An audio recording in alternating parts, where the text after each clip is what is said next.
வணக்கம் my neighbour. அமெரிக்காவின் west வெர்ஜினியாவில் இருந்து நான் உங்கள் மரீனா. நீங்கள் யாவரும் நலமாக இருப்பீர்கள் என்று நான் நம்புகிறேன்.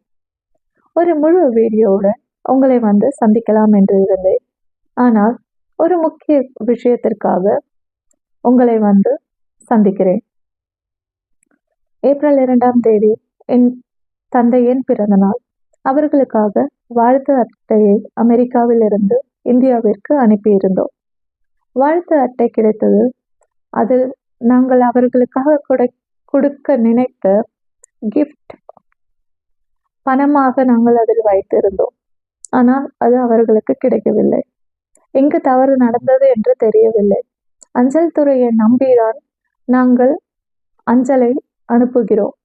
ஆனால் அது அவர்களிடம் நடந்ததா அல்லது அமெரிக்காவில் இருந்து இந்தியாவிற்கு செல்லும் அஞ்சல் துறைகளை கையாளுகிற நபர்கள் இதை செய்தார்களா என்று தெரியவில்லை. உங்களை நம்பிதான் தற்பொழுது வரை வெளிநாட்டுகளில் இருப்பவர்கள் தங்கள் குடும்பங்களுடன் அஞ்சல் வழி மூலம் உரையாடி வருகிறார்கள்.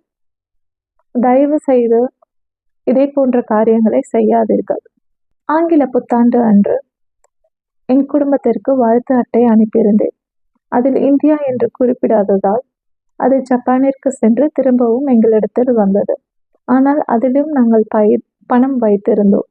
ஆனால் அதை யாரும் எடுக்கவில்லை. அதை பணத்துடன் தான் எங்களிடம் திரும்ப வந்தது.